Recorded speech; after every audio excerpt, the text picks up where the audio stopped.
Om Swastiastu. Assalamualaikum warahmatullahi wabarakatuh. Salam namo buddhaya, salam kebajikan, rahayu, rahayu, rahayu, dan salam harmoni. Yang terhormat Bapak Adrianus Iwayan Ilya Yuda Suksmana Eskom MPD, serta seluruh teman-teman yang saya cintai dan saya banggakan. Jadi pada kesempatan yang berbahagia ini, izinkan saya, Inyoman Sabar Utama, dengan NIM 251103130 akan mempresentasikan suatu materi berdasarkan acuan tugas yang diberikan pada e-learning. Baik teman-teman semuanya, tanpa berlama-lama lagi, langsung saja kita masuk ke dalam materi. Yang materi pertama yang akan saya jelaskan mengenai sistem pendidikan. Jadi apa itu sistem pendidikan? Menurut pandangan saya, sistem pendidikan adalah suatu komponen di dalam pendidikan yang saling berkaitan, yang bekerja secara terus terstruktur guna menghasilkan proses belajar yang efektif serta bisa mencapai suatu tujuan tertentu. Di dalam sistem pendidikan ini terdapat beberapa komponen seperti tujuan pendidikan, peserta didik, pendidik dan tenaga kependidikan, kurikulum dan materi pembelajaran, metode dan proses pembelajaran, sarana dan prasarana, manajemen pendidikan, serta yang terakhir adalah evaluasi atau penilaian. Jadi semua komponen ini tidak berdiri sendiri. Jadi ini memiliki suatu keterkaitan. Bila satu komponen tidak berfungsi, maka pendidikan yang guna mencapai suatu tujuan itu akan sulit terwujud. Jadi kesimpulannya, sistem pendidikan ini adalah suatu rangkaian yang terstruktur, yang dimana akan mengatur pendidikan itu bagaimana direncanakan, bagaimana dilaksanakan, bagaimana dikendalikan, dan yang terakhir bagaimana dievaluasi agar peserta didik dapat berkembang sesuai dengan tujuan yang telah ditetapkan. Teman-teman semuanya, itu penjelasan terkait dengan apa itu sistem pendidikan menurut pendapat dari saya. Selanjutnya akan membahas terkait dengan filsafat humanisme. Jadi apa itu filsafat humanisme? Humanisme itu adalah suatu aliran filsafat teman-teman, yang dimana yang berpusat pada manusia itu sendiri. Jadi human center, yang dimana akan menekankan beberapa hal seperti martabat manusia, kebebasan berpikir, potensi dan pengembangan diri, rasionalitas, serta nilai-nilai kemanusiaan dan etika. Di dalam pendidikan, humanisme itu dipercaya bahwa tujuan pendidikan itu bukan sekedar mentransfer suatu ilmu pengetahuan teman-teman, melainkan membantu peserta didik supaya menjadi manusia yang seutuhnya, seperti mampu menjadi manusia yang berkarakter, kreatif, mandiri, dan mampu mengambil keputusan moral. Dan hakikat di dalam filsafat humanisme di dalam pendidikan, yang pertama itu adalah peserta didik itu adalah suatu subjek teman-teman, bukan objek. Yang kedua adalah pendidikan itu harus memperhatikan kebutuhan, minat, dan potensi dari setiap individu itu sendiri. Dan yang ketiga itu adalah proses belajar itu menekankan kepada kebebasan, dialog, dan pengalaman secara langsung di dalam pendidikan atau di dalam proses pembelajaran. Dan yang keempat, guru itu bukan pusat atau satu-satunya di dalam ilmu pentransferan ilmu, melainkan guru itu adalah suatu fasilitator yang bertugas sebagai pengarah atau pemberi masukan ketika ada suatu pembelajaran yang melenceng. Yang kelima, lingkungan belajar itu bersifat demokratis dan partisipatif. Dan yang terakhir adalah aspek afektif, yaitu perasaan, empati, dan motivasi itu sama pentingnya dengan kognitivisme. Jadi itulah terkait dengan hakikat dari humanisme atau hakikat dalam filsafat humanisme di dalam pendidikan. Lalu implementasi humanisme di dalam sistem pendidikan di Indonesia itu seperti apa? Itu menurut saya bisa dilihat di dalam kurikulum Merdeka teman-teman. Jadi yang dimana kurikulum Merdeka itu kan menekankan kepada kebebasan berkreasi antara guru dengan siswa. Yang dimana di dalam pembelajaran yang berbasis pada proyek atau P5 yang menekankan nilai-nilai kemanusiaan seperti gotong royong, kewarganegaraan, budaya lokal, dan keberlanjutan lingkungan, itu merupakan salah satu bentuk implementasi dari filsafat humanisme dalam sistem pendidikan di Indonesia. Yang dimana di dalam kurikulum Merdeka itu kan penilaian lebih fleksibel yang menekankan pada proses dan perkembangan karakter, tidak serta-merta atau semata-mata terpaku pada hasil akhirnya. Itu pandangan saya mengenai implementasi dari filsafat humanisme. Salah satu contoh yang kedua adalah penghapusan ujian nasional, yang dimana dengan penghapusan ujian nasional tentu akan mengurangi tekanan berlebih pada siswa itu sendiri dan akan memberikan ruang penilaian yang lebih komprehensif dan lebih humanis, karena supaya tidak terpaku pada hasil akhir tetapi melihat bagaimana proses di dalam pembelajaran. Jadi itulah penjelasan sedikit penjelasan dari saya mengenai filsafat humanisme. Baik teman-teman, selanjutnya akan membahas terkait dengan filsafat rasionalisme. Jadi filsafat rasionalisme itu adalah aliran filsafat yang menyatakan bahwa akal adalah sumber utama dan paling dapat dipercaya di dalam memperoleh pengetahuan. Jadi kebenaran tidak berasal dari pengalaman indrawi, tetapi dari kemampuan berpikir secara logis dan deduktif yang dilakukan oleh manusia. Jadi hakikat dari rasionalisme ini ada beberapa yang saya pahami. Yang pertama, akal itu adalah sebagai sumber utama di dalam pengetahuan. Pengetahuan sejati hanya dapat dicapai melalui pemikiran yang sistematis dan logis. Yang kedua, kebenaran itu bersifat universal, yang dimana tetap dan dapat dicapai melalui deduksi. Artinya pengetahuan itu dicari melalui struktur berpikir, bukan semata-mata hasil observasi. Yang ketiga, keraguan metodis atau metodik debat. Untuk mencapai kebenaran, manusia itu harus skeptis terhadap informasi yang belum terbukti secara rasional. Artinya ketika kita mendapatkan suatu pengetahuan, diberikan suatu pengetahuan berupa informasi, kita sebagai manusia harus serta-merta skeptis terhadap informasi yang diberikan sebelum terbukti kebenarannya secara rasionalitas. Yang keempat, penekanan pada konsistensi logika, yang dimana argumen harus bebas dari kontradiksi dan didasarkan pada prinsip-prinsip rasionalitas. Dan menurut pandangan saya, implementasi filsafat rasionalitas di dalam sistem pendidikan di Indonesia itu terimplementasi seperti implementasi soal-soal HOTS atau High Order Thinking Skill dalam kurikulum Merdeka, yang dimana Kementerian Pendidikan menekankan soal-soal berbasis HOTS yang akan membutuhkan analisis, evaluasi, dan penalaran deduktif. Dan ini merupakan penerapan nyata di dalam filsafat rasionalisme dalam penilaian pembelajaran. Selanjutnya yang kedua, menurut pandangan saya itulah pembelajaran matematika berbasis penalaran di SMP ataupun di SMA. Yang banyak sekolah seperti SMA Lab School, Man Insans, Cendekiawan, yang beberapa sekolah unggul negeri yang akan menerapkan pembelajaran matematika yang menitik beratkan pada pembuktian, penggunaan logika formal, serta penyelesaian masalah yang menuntut penalaran tingkat tinggi. Teman-teman dan Bapak, itulah penjelasan saya mengenai filsafat rasionalisme. Selanjutnya akan membahas terkait dengan filsafat empirisme. Jadi apa itu filsafat empirisme? Jadi pada dasarnya empirisme itu adalah aliran filsafat yang menyatakan bahwa pengetahuan berasal dari pengalaman atau observasi secara langsung. Artinya pengetahuan itu tidak datang dari ide bawaan atau dari rasio semata, melainkan dari apa yang kita lihat, apa yang kita dengar, apa yang kita rasakan, dan apa yang kita coba serta apa yang kita alami secara langsung. Itulah pengertian secara dasar mengenai filsafat empirisme. Dan di dalam hakikat empirisme itu menekankan beberapa hal seperti pengalaman adalah sumber utama di dalam memperoleh atau terperolehnya ilmu pengetahuan. Selanjutnya, induksi itu adalah sebagai metode di dalam berpikir dalam filsafat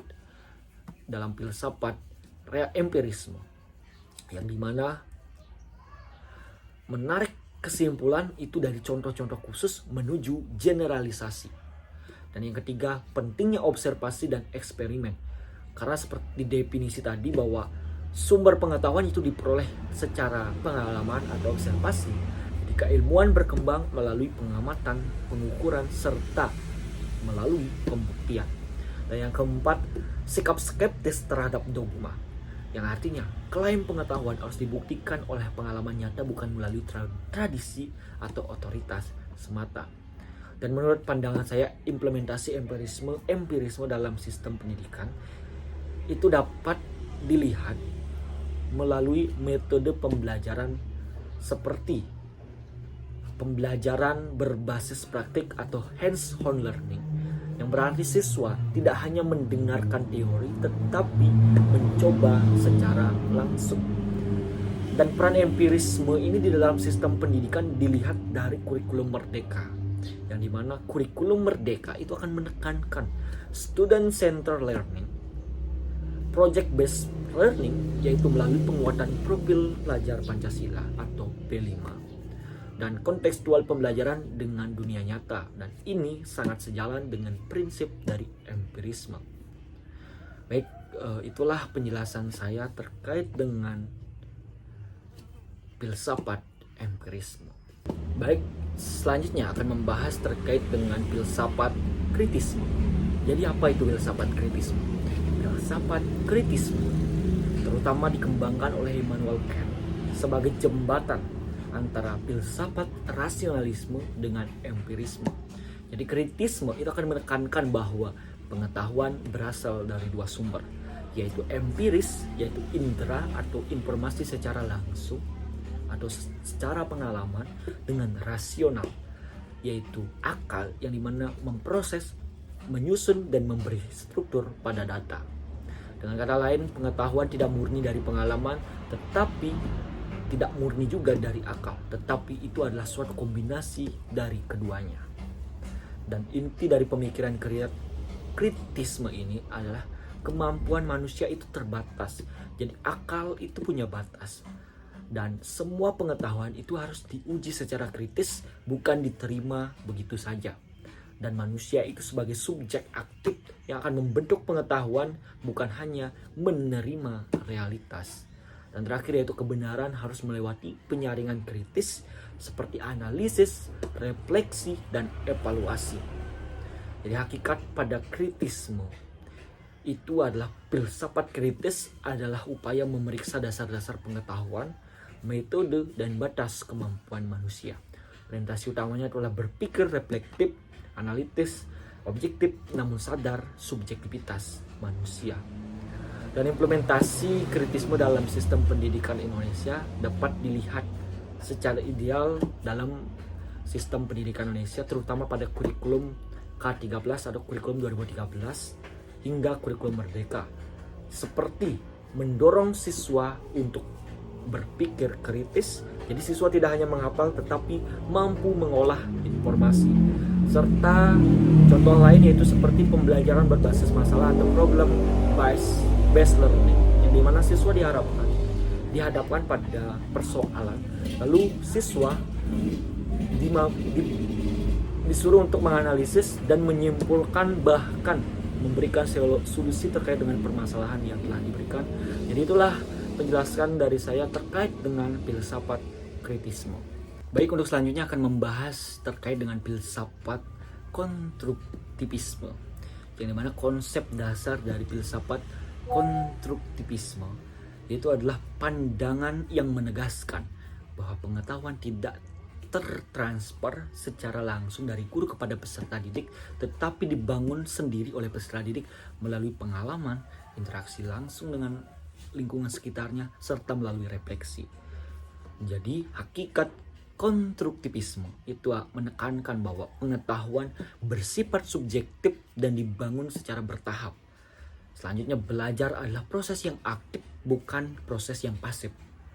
Selanjutnya, siswa itu adalah pusat dari pembelajaran. Jadi bukan guru yang dijadikan sebagai pusat dalam proses belajar mengajar, tetapi siswa yang berperan sebagai pusat di dalam pembelajaran. Dan yang keempat ada guru berperan sebagai fasilitator bukan satu-satunya sumber di dalam terciptanya pengetahuan itu sendiri. Dan yang terakhir adalah lingkungan belajar harus bersifat kontekstual, dekat dengan pengalaman secara nyata. Dan menurut pandangan saya, implementasi konstruktivisme dalam sistem pendidikan di Indonesia dapat dilihat seperti di dalam kurikulum 2013 atau K13, yang dimana mengutamakan aktivitas, penemuan, dan problem solving. Selanjutnya mungkin bisa dilihat di dalam kurikulum Merdeka, yaitu berbasis pada proyek, diferensiasi, dan pembelajaran yang bermakna. Baik, itulah penjelasan dari saya mengenai filsafat konstruktivisme. Baik teman-teman, selanjutnya akan membahas terkait dengan filsafat idealisme. Jadi apa itu idealisme? Idealisme itu adalah aliran filsafat yang menempatkan ide, kesadaran, dan nilai-nilai spiritual sebagai hakikat utama realitas. Jadi dunia fisik itu dianggap penting, tetapi yang menentukan makna kehidupan adalah pikiran dan nilai yang bersifat tetap, universal, dan ideal. Jadi hakikat di dalam idealisme itu adalah satu, realitas tertinggi adalah ide, bukan materialisme. Yang kedua, kebenaran itu bersifat universal dan abadi dan dapat dicapai melalui akal budi. Yang ketiga, manusia itu memiliki kemampuan rasional dan moral yang harus dikembangkan. Dan yang keempat adalah pendidikan bertujuan membentuk karakter, moralitas, dan juga akal. Jadi implementasi idealisme di dalam sistem pendidikan Indonesia. Itu pendidikan bisa dilihat di pendidikan nasional berbasis nilai. Di mana Undang-Undang Nomor 20 Tahun 2003 tentang Sisdiknas menyebutkan bahwa tujuan pendidikan adalah mengembangkan potensi peserta didik agar menjadi manusia yang beriman, bertakwa, berakhlak mulia. Yang ini selaras dengan idealisme yang menekankan pembentukan moral dan karakter dari peserta didik. Baik, itulah penjelasan saya terkait dengan filsafat idealisme. Baik teman-teman semuanya, selanjutnya membahas terkait dengan filsafat realisme. Filsafat realisme adalah aliran yang menyatakan bahwa realitas atau dunia luar itu adalah benar-benar ada secara objektif, independen, dan berasal dari pikiran manusia. Jadi pengetahuan itu diperoleh melalui pengalaman indrawi dan melalui pemahaman terhadap fakta objektif. Jadi pokok realisme itu yang pertama, dunia nyata itu bersifat objektif, artinya apa adanya dan terlepas dari persepsi manusia itu sendiri. Yang kedua yaitu tujuan pendidikan, yaitu adalah membantu peserta didik agar memahami realitas objektif seperti hukum alam dan juga fakta yang ada di dalam kehidupan ini. Yang ketiga yaitu guru. Guru itu adalah sumber pengetahuan yang kompeten. Jadi harus mengarahkan siswa agar memahami dunia nyata itu sendiri. Dan yang keempat, pembelajaran itu bersifat langsung, faktual, dan berbasis pada observasi. Yang kelima di dalam kurikulum, yaitu kurikulum itu harus berfokus pada mata pelajaran yang memberikan pemahaman tentang dunia objektif seperti ilmu pengetahuan alam, matematika, geografi, sejarah, dan lain sebagainya. Dan implementasi realisme dalam sistem pendidikan itu dapat dilihat seperti pembelajaran berbasis fakta dan observasi, seperti eksperimen di laboratorium ilmu pengetahuan alam, observasi lapangan misalnya geografi dan biologi. Baik teman-teman, itu penjelasan dari saya terkait dengan filsafat realisme. Baik teman-teman, selanjutnya akan membahas terkait dengan filsafat pragmatisme.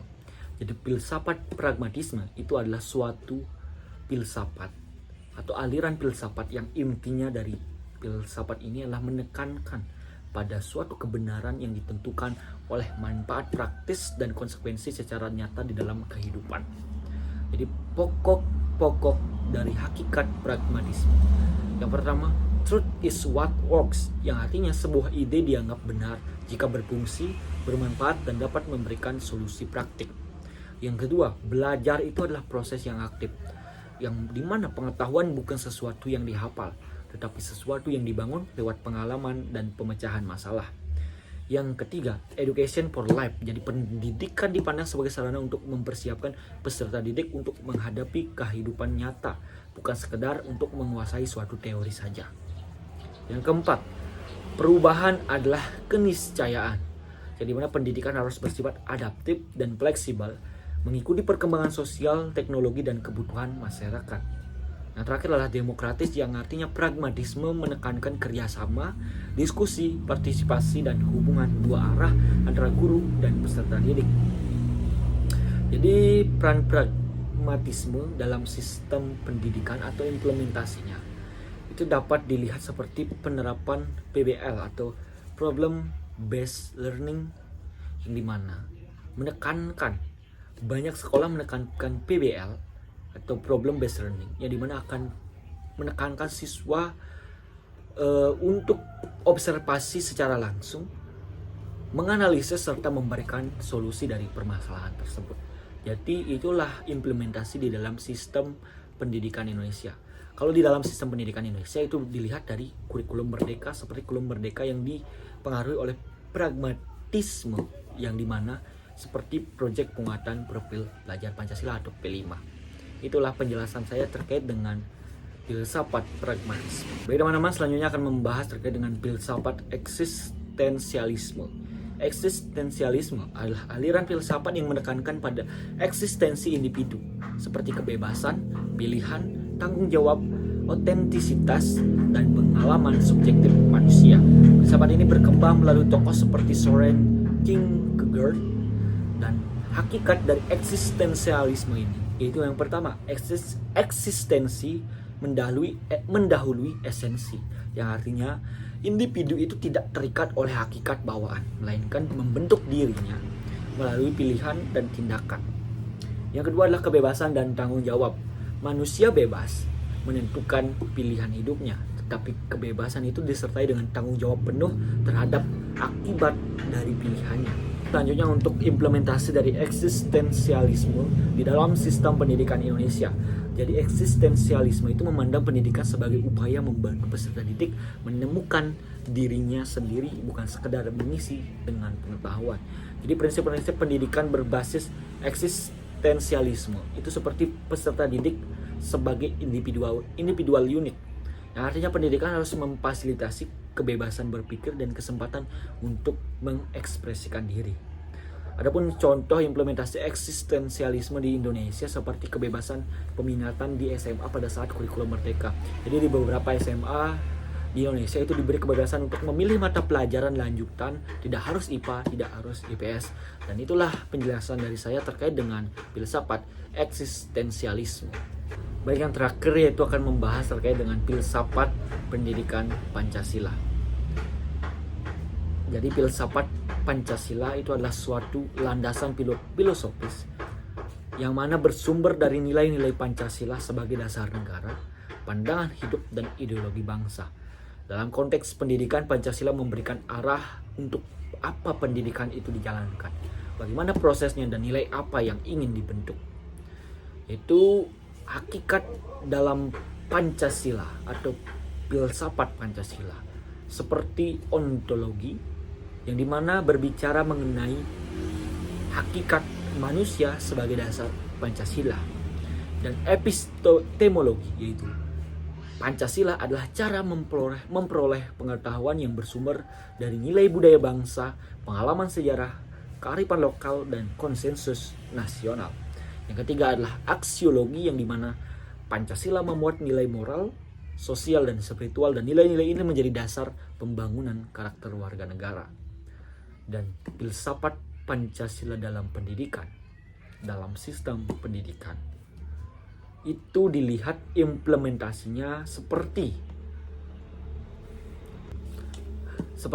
implementasi di tingkat kurikulum, yaitu kurikulum merdeka yang menerjemahkan nilai Pancasila melalui profil pelajar Pancasila, seperti beriman dan berakhlak mulia, mandiri, bergotong royong, berkebinekaan global, benaral kritis, dan kreatif.